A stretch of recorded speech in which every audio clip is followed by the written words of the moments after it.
இந்த கேள்வியை நான் ஒரு 4 வருஷம் 5 வருஷத்துக்கு முன்னாடி சொல்லியிருந்தேன்னா உங்களுக்கு அது புரியாது, அல்லது அதெல்லாம் வாய்ப்பு இல்லை அப்படிம்பீங்க.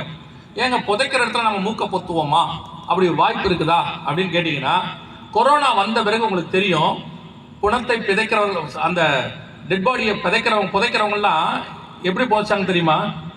அத்தனை பேரும் மூக்கை பொத்தி கொண்டு தான் புதைச்சாங்க. இப்படி அத்தனை பேரும் மூக்கை பொத்திக்கிட்டு தான் புதைச்சாங்க. மிக மெயின் ரீசன் என்ன காரணம்? முழுவதும் மூடி இருந்தாங்க, மூக்கை பொத்தப்பட்டிருந்தது. என்ன காரணம் அப்படின்னு கேட்டா, அந்த பாடியிலிருந்து வைரஸ் இவங்களை பாதிக்க கூடும் அப்படிங்கிறதுனால அதை எரிக்கிறதுக்கு முன்னாடி என்ன பண்ணுவாங்கன்னா, அதை மூக்கை பொத்துவாங்க. அதே நேரத்தில் கொரோனா பாடியெல்லாம் எரிச்சாங்க.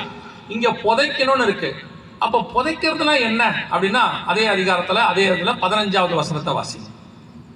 தேசத்தில் சுற்றி திரிகிறவர்கள் திரிந்து கொண்டிருப்பார்கள்.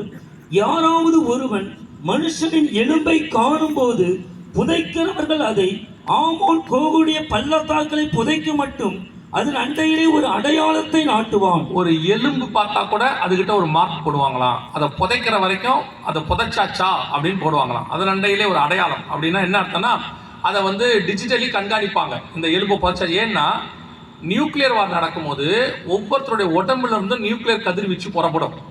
ஃபுகுஷிமான்னு ஒரு இடத்துல ஜப்பானில் சுனாமியில் அந்த நியூக்ளியர் பிளான்ட், அதாவது அது இதாகிடுச்சு, சேதம் அடைஞ்சிருச்சு.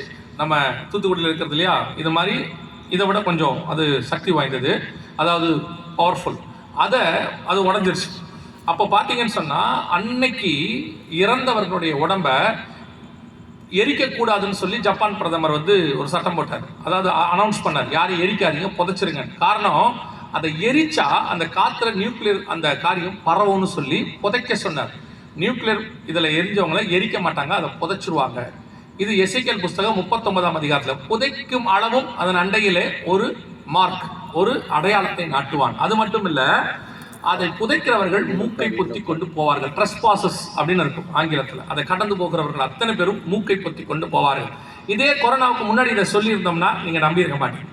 இப்போ கொரோனாவில் எப்படி அத்தனை பேரும் மூக்கை பொத்திக்கிட்டு தான் டெட் பாடியை புதைச்சாங்க.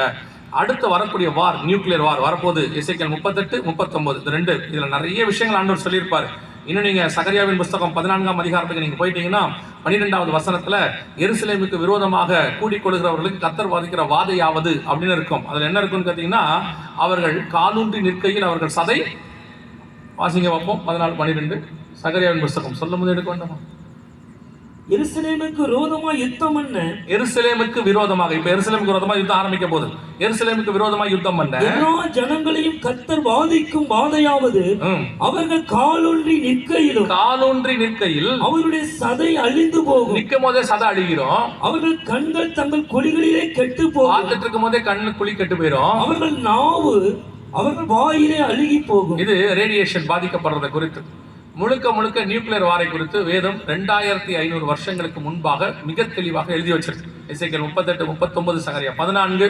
அதுலேயும் இந்த மாஸ்க் போட்டுட்டு போகிற விஷயங்கள் எல்லாமே தெளிவாக இருக்கும். இன்னும் நிறைய இருக்கிறது. இந்த 3rd வேர்ல்டு வார் என்று நாம் அதை பேர் வைக்க